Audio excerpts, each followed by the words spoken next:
The billionaire saw his maid comfort his autistic son, and his heart stirred. Hello everyone. Before we begin today's story, I have a small favor to ask.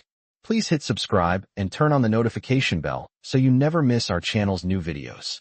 It is quick, it is free, and it is the best way to support us in bringing you more dramatic and meaningful stories. Your support truly means the world to us. Where are you watching from today? Please drop your city or country in the comments below. Thank you very much. Now, let us return to our main character. He had built a life measured in square feet, quarterly earnings, and private flights that crossed time zones overnight. His name moved markets. His signature closed deals worth more money than most people would see in a lifetime. And yet, inside his own home, there was one room he approached with hesitation every single day. The library was quiet, lined with dark walnut shelves and leather-bound books he had never actually read. The air always smelled faintly of polished wood and old paper. In the center of the room sat his son, small for his age, perched on a high-backed armchair that seemed to swallow him whole. The boy rocked gently, fingers tapping the same rhythm against the fabric, eyes fixed on a point only he could see. This was the hour that never changed him. The hour when therapists had failed. The hour when schedules collapsed. The hour when his wealth meant absolutely nothing. The billionaire stood just outside the doorway, his hand resting on the doorframe. He did not step in. He had learned that sudden movements could make everything worse. He had learned to wait. He had learned to listen. Still, no matter how careful he was, his presence often made his son withdraw further, as if love itself was too loud. That was when he heard a voice. It was soft, calm, not asking for attention, not demanding eye contact, just present. A woman knelt beside the chair, keeping her distance, her posture low, her movements slow. She wore the simple uniform of a housemaid, her sleeves rolled neatly to her elbows, her hands still. She did not touch the child. She did not tell him to stop rocking. Instead, she matched his rhythm, tapping her fingers against her own, knee at the exact same pace. 1, 2, 1, 2. The boy noticed. His tapping slowed. His shoulders relaxed. For the first time that day, the tension in his small body eased. The billionaire felt his breath catch.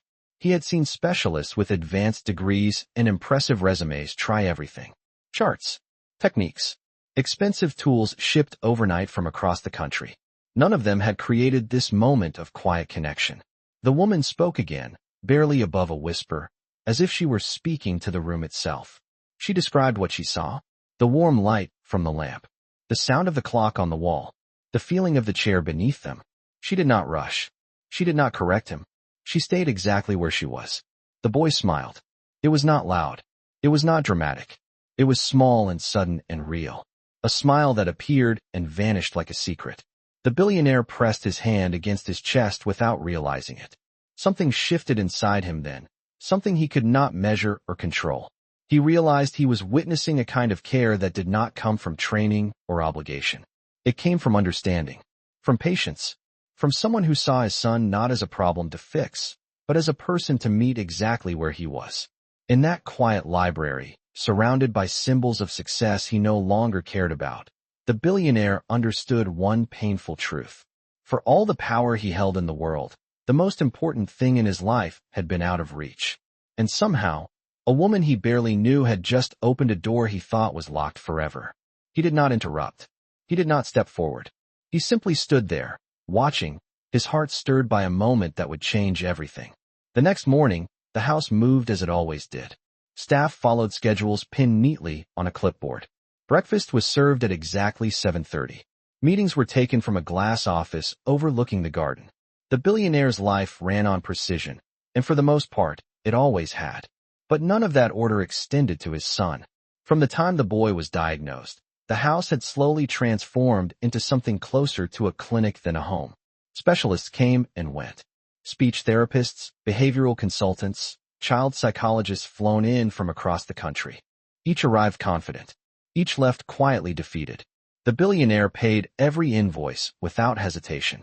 He built soundproof rooms. He installed soft lighting systems. He approved any recommendation that came with a professional explanation. Still, every evening ended the same way. His son withdrawn, overstimulated, locked inside a world no amount of money could enter. He blamed himself more than anyone else. He had been there when his wife died, holding her hand in a hospital room that smelled of antiseptic and loss. He remembered promising her that he would protect their son, that he would give him everything he needed. At the time, he believed resources were enough. He believed solutions could be purchased. What he had not prepared for was the loneliness of parenthood without a partner.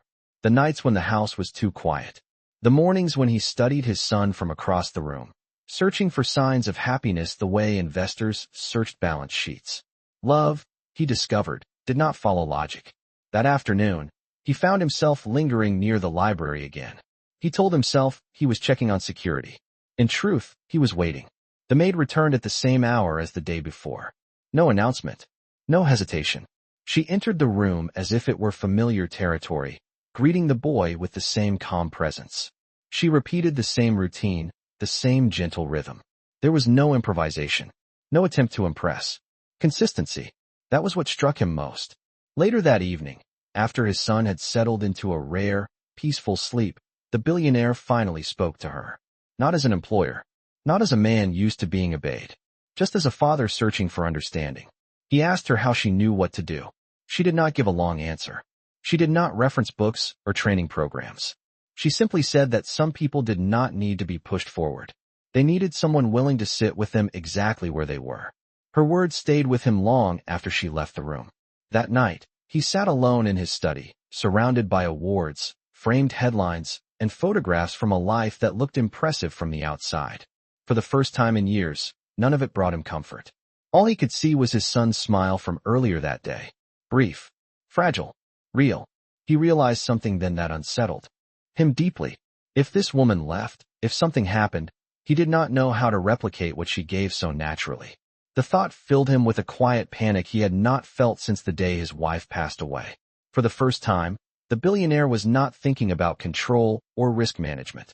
He was thinking about trust, about presence, about the possibility that the most important healing in his house had nothing to do with money at all. And that realization scared him more than any financial loss ever could. By the third day, the billionaire noticed something impossible to ignore. His son was waiting. At exactly 4 o'clock in the afternoon, the boy drifted toward the library on his own. No prompting, no resistance. He carried his favorite object, a small wooden puzzle worn smooth by years of anxious hands. He climbed into the same armchair and began rocking, slower than before, as if his body already knew what was coming next. The maid arrived minutes later. She did not rush. She never did. She washed her hands carefully, as if the act itself mattered, then entered the room with the same steady presence. No perfume, no sharp sounds, no sudden movements. She greeted the boy softly, using the same words every time, spoken at the same pace. The billionaire watched from the hallway, careful not to disturb the rhythm unfolding in front of him. What struck him was not what she did, but what she did not do. She did not try to correct his behavior. She did not ask him to look at her. She did not force conversation. Instead, she followed his lead, letting the moment belong to him. When he tapped the puzzle piece against the armrest, she tapped her fingers against her knee. When he stopped, she stopped. There was no pressure to perform, no expectation to progress. Only presence. That evening, for the first time in months, his son ate dinner without pushing the plate away. He did not finish everything, but he stayed at the table. He listened. He hummed softly, a sound that once signaled distress, but now carried something closer to calm. The billionaire noticed every detail. He noticed how his son's shoulders no longer rose toward his ears, how his breathing slowed, how his eyes flicked toward the doorway, as if checking to see whether the woman would return the next day. And he noticed something else, something quieter and harder to name. He noticed himself changing. Instead of checking his phone during dinner, he left it face down on the table. Instead of reviewing emails late into the night, he found himself replaying the small moments from the afternoon. The matching rhythm, the soft voice, the way his son had leaned forward, just slightly, toward another human being. Later that night, unable to sleep, he walked the length of the house barefoot, the polished floors cool beneath his feet. He paused outside his son's bedroom. The door was open, the light dim. The boy slept curled on his side, his hands relaxed, his breathing even. Peaceful. It had been a long time since he had seen his child like that. The next morning, the billionaire asked his assistant to cancel 2 meetings. He did not offer an explanation. He did not need one. For the first time, there was something in his schedule that mattered more than shareholders and contracts. He wanted to understand. Over the following days, he began asking quiet questions. Not clinical ones. Not interrogations. Simple observations. What time his son seemed most calm? What sounds unsettled him? What small changes made the biggest difference? The maid answered without hesitation, but never with authority. She spoke carefully, as if she were still learning alongside him. She never claimed expertise. She only shared what she had noticed. That humility disarmed him. One evening, as the sun dipped low and painted the windows gold, he sat on the floor of the library for the first time. Not to intervene, not to direct, just to be there. His son glanced at him. Just for a second. It was brief, easy to miss, but the billionaire felt it land in his chest like a promise. In that moment, surrounded by routine and quiet understanding, he realized that healing was not dramatic. It did not announce itself. It arrived slowly, built from consistency, patience, and a willingness to let go of control. And the woman who had brought that healing into his home was no longer just a member of his staff. She was becoming something far more important. By the end of the second week, the changes were no longer subtle. The house, once ruled by schedules and quiet tension, had begun to breathe differently. Doors no longer slammed in panic. Alarms no longer dictated every transition. There was still structure, but it softened around the edges, shaped now by the needs of a child rather than the demands of an empire. Every afternoon, the routine continued. Same room, same chair, same gentle rhythm. The billionaire noticed that his son now reached for the library before anyone suggested it. He noticed how the boy's eyes searched for the maid the moment she stepped into view. He noticed how disappointment briefly crossed his son's face on the rare day she arrived a few minutes late. Attachment had formed. Not the fragile kind that broke under pressure, but the steady kind built from trust. One evening, after watching the routine unfold, the billionaire did something he had not done since his wife was alive. He sat down with the maid at the kitchen table and asked her to stay for tea. She hesitated, unsure whether she had misunderstood him. In this house, invitations were usually commands. This one was not. They sat across from each other, steam rising gently from their mugs. The conversation was quiet at first. Neutral. Polite. Then, slowly, something shifted. He asked her why she worked here. She paused, choosing her words carefully. She spoke about family, about responsibility, about learning early in life that love often meant staying when it was easier to leave. She did not share details, but the weight behind her voice told him there was more she carried than she showed. He listened, not as an employer evaluating answers, not as a man accustomed to being impressed, but as someone recognizing a depth of experience he had underestimated. That night, after she left, he stood alone in the hallway and realized something unsettling. He trusted her. Trust had always come easily in business. It was written into contracts and reinforced by leverage. This trust was different. It had no paperwork, no guarantees. It rested entirely on faith. Days passed, then weeks. His son began tolerating new spaces again. Short walks in the garden. 5 minutes at the breakfast table without distress. A calm response to sounds that once sent him spiraling. The billionaire found himself changing alongside his child. He learned to speak more slowly, to pause before reacting, to accept that progress did not mean constant improvement. Some days were harder than others. The maid never treated setbacks as failures. She treated them as information. That perspective changed everything. One afternoon, the billionaire walked into the library earlier than usual. His son was already there, seated quietly. The maid had not arrived yet. The boy rocked gently, his fingers tapping the familiar rhythm. The billionaire hesitated. Then he did something bold. He sat down. He mirrored the rhythm, tapping his fingers against his knee, just as he had seen her do. His son noticed. His eyes flicked toward his father, curious but calm. The tapping continued. Together. When the maid arrived minutes later, she paused at the doorway. She did not interrupt. She watched as a father and son shared a moment that had once seemed impossible. Not perfect, not polished, but real. Later, she told him quietly that he was learning faster than he realized. That night, alone in his study, the billionaire looked around at the symbols of his success. The trophies, the framed magazine covers, the expensive silence. For the first time, none of it felt impressive. What mattered was unfolding quietly in the corners of his life. guided by a woman whose strength did not announce itself. He understood then that healing was no longer something happening around him. It was happening within him.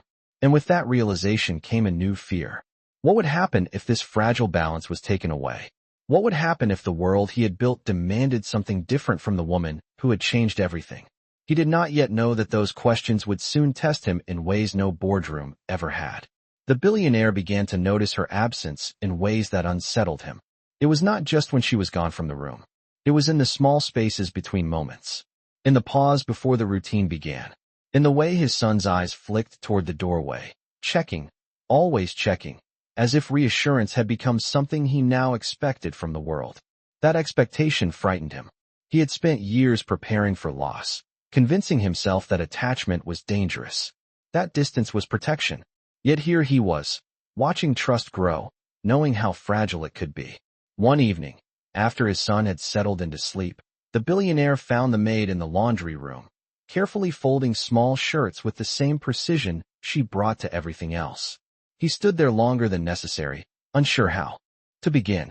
He finally asked her whether she ever planned to leave. The question surprised her. She looked up slowly, her hands stilling mid-fold. She answered honestly.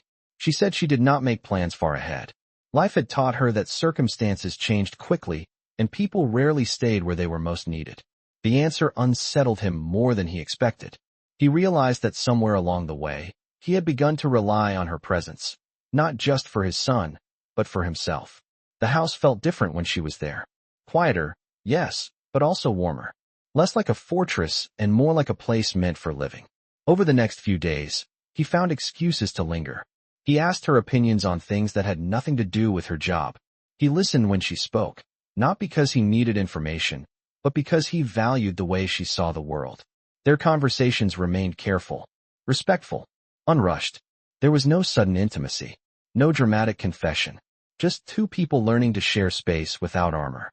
One afternoon, while sitting together in the library, his son unexpectedly reached out and placed his small hand on the billionaire's wrist.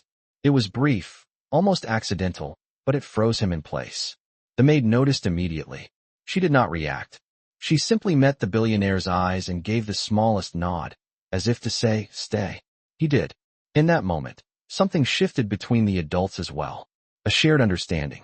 A quiet acknowledgement that they were standing on new ground together. That evening, after she left, the billionaire sat alone and admitted a truth he had avoided for years. He was lonely. Not in the way magazines described powerful men, not surrounded by parties or attention, but lonely in the deepest sense. Lonely in parenthood, lonely in grief, lonely in the silence that followed success. And she, without trying, had eased that loneliness. The realization did not bring relief. It brought fear, because caring meant vulnerability, and vulnerability meant risk. As he turned off the lights and walked toward his bedroom, he understood that the healing unfolding in his house was no longer contained within routine or structure. It was moving into territory he could not control, and part of him wondered whether he was ready to let it. The call came on a Tuesday morning, sharp and unwelcome. It was not about markets, not about mergers, not about anything the billionaire could solve with authority or money. It was from a child development consultant his legal team had retained months earlier, one of many names buried in a long list of professionals. The tone was polite, professional, concerned. They had reviewed staff files, backgrounds, credentials. There was a pause before the words landed. The maid did not have formal certification, no degree in child development, no licensed training on record, no official authorization to provide care to a child with special needs. The billionaire felt the room tilt. He argued at first, calmly, logically. He explained the results, the progress, the visible improvement in his son's well-being. He spoke the language he knew best, the language of outcomes. The response was firm. Intentions did not matter. Liability did. If anything went wrong, the responsibility would fall entirely on him. On the company. On the foundation tied to his name. On the future he was building for his son. By the time the call ended, the familiar weight of expectation had settled back onto his shoulders. Do the responsible thing. Protect the system. Eliminate risk. That afternoon, he watched his son in the library, calmer than he had ever been. The routine unfolded as always. The quiet rhythm. The soft voice. the sense of safety. The billionaire felt something tear inside him. That evening, he asked the maid to speak with him privately. She noticed immediately that something was wrong. His voice was careful, measured, too controlled. He told her the truth. He did not accuse her.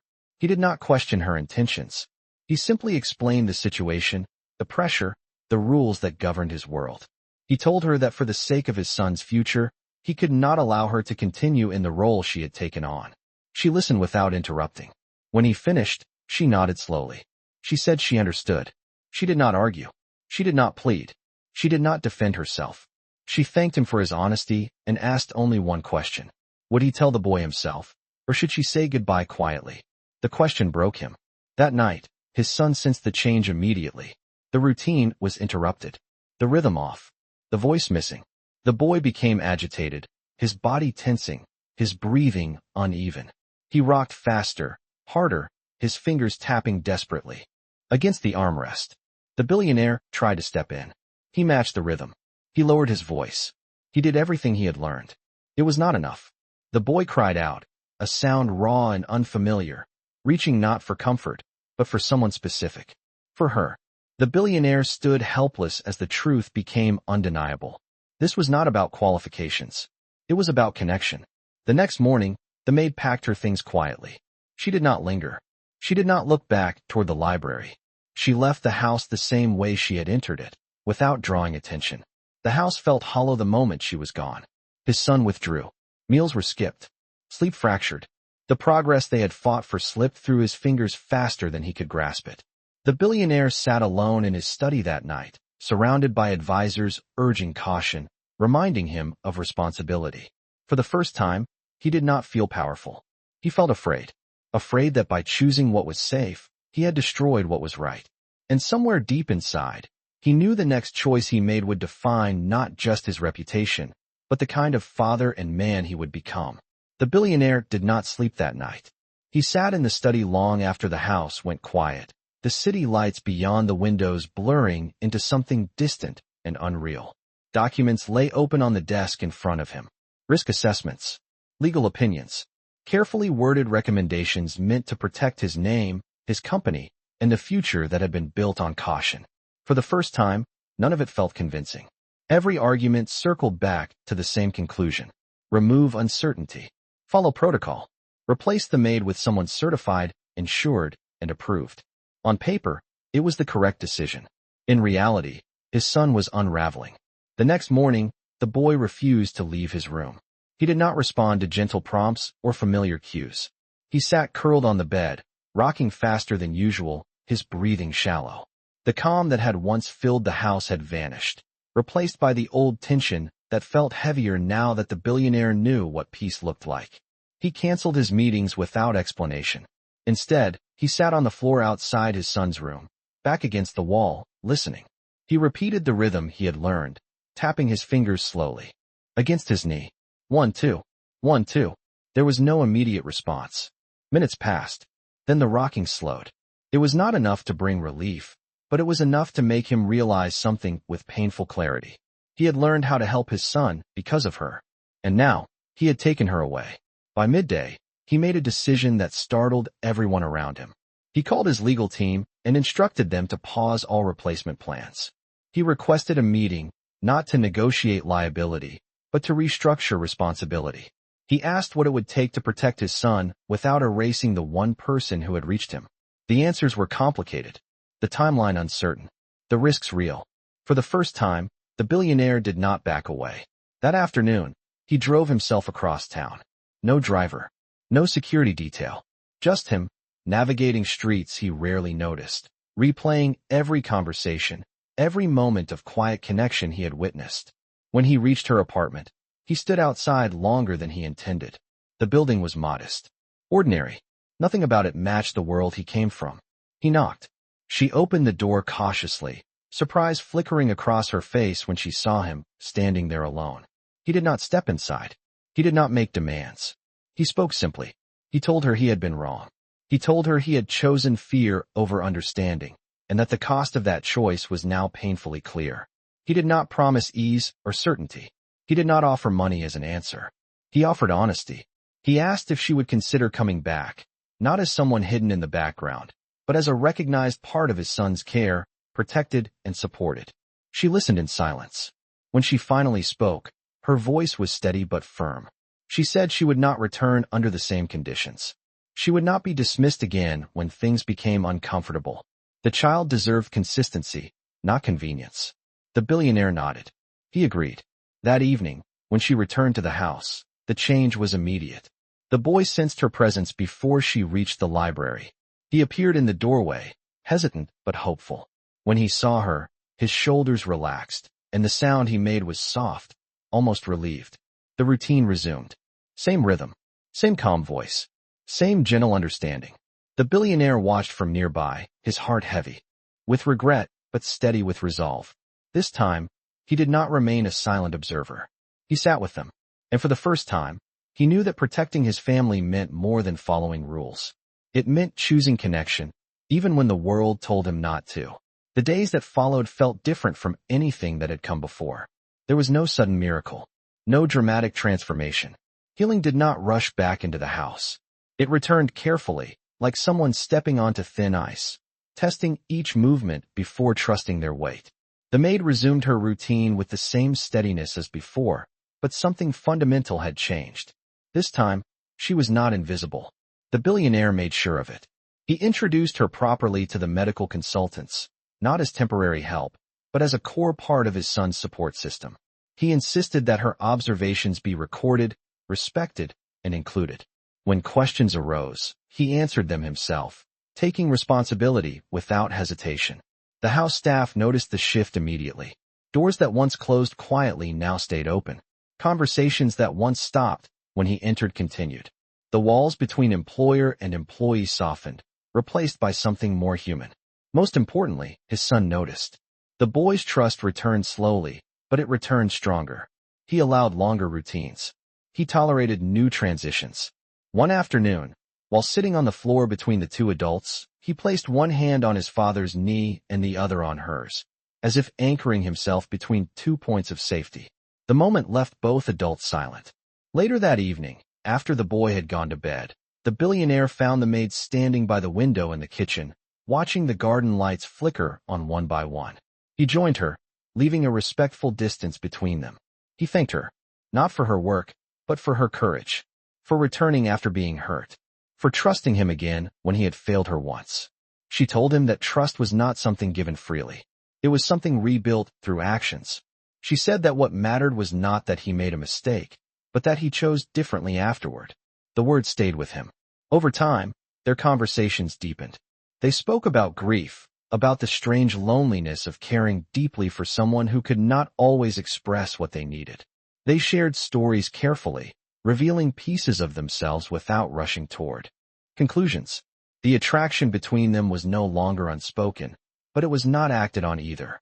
It lived in glances held a second longer than necessary, in quiet laughter shared late at night, in the way he deferred to her judgment without question, and the way she trusted him to stand firm when it mattered. One afternoon, the billionaire made a public decision that surprised even himself. He announced a new initiative within his foundation, dedicated to families navigating developmental differences, one that valued lived experience alongside professional training. He spoke openly about learning from those who showed up quietly and consistently, without recognition. He did not mention her name. He did not need to. She understood. That night, as they sat together in the library, his son leaned against her side, relaxed and content. The billionaire watched them, his heart full in a way that felt unfamiliar and fragile. He realized then that love, real love, was not about possession or certainty. It was about choosing to stay present, even when the future felt uncertain. When he finally spoke, his voice was low and sincere. He told her that whatever this was between them, he did not want to rush it or define it prematurely. He wanted to build something honest, rooted in respect, not dependency. She smiled gently. She said that was the only way she knew how to love. In that quiet room, surrounded by books and soft light, the billionaire felt a sense of alignment he had spent his entire life chasing. Not success, not control, but connection. And for the first time, he believed that the healing that began with his son might just lead them all toward something lasting. Spring arrived quietly. The garden beyond the windows began to change first, small signs at a time. New leaves, softer light in the afternoons. The house, once so carefully controlled, followed that same rhythm. Nothing dramatic, nothing forced, just steady growth. The routine in the library remained, but it no longer felt like therapy. It felt like family. The boy now walked into the room holding his puzzle without hesitation. Some days he spoke a few words. Other days he did not. Both were accepted. Both were enough. He sat where he pleased, sometimes between them, sometimes alone, always secure in the knowledge that neither adult was going anywhere. The billionaire learned to measure success differently. He still worked. He still led companies and foundations. But he no longer mistook productivity for purpose. When meetings ran long, he ended them. When schedules conflicted, he chose home. For the first time, he understood that leadership did not mean control. It meant responsibility for what truly mattered.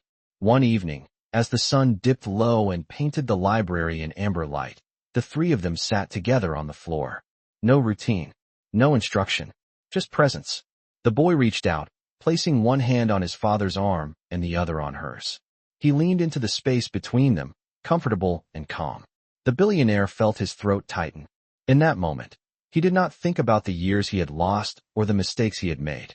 He thought about what had been built instead. Slowly, intentionally, with humility. Later that night, after the boy had gone to bed, the billionaire stood with her in the hallway. The house was quiet in a way that no longer felt empty. He spoke without rehearsing. He told her that he loved her. Not urgently, not desperately, but with certainty. He told her that she had changed his life, not by fixing what was broken, but by teaching him how to stay, how to listen, how to be present without trying to control the outcome. He did not promise perfection. He promised commitment. She listened, her expression steady, her eyes soft. When she spoke, she said that love, to her, meant choosing each other every day, especially on the days when it was hard. She said she did not need grand gestures or guarantees. She needed honesty. He nodded. He had learned that lesson well. Months later, the house hosted a small gathering. No press, no announcements, just people who mattered. A few friends, a few staff members who had become family. Laughter drifted through rooms once filled with silence. In the garden, the boy played nearby, content, grounded, secure. The billionaire watched him, then looked at the woman beside him. He reached for her hand, not out of fear of loss, but out of gratitude for what they had built together. A home, not defined by wealth or status, but by patience, by kindness, by the courage to heal. And as the evening settled into night, the billionaire understood something he wished he had known long ago. The greatest legacy he would ever leave was not an empire. It was love that stayed.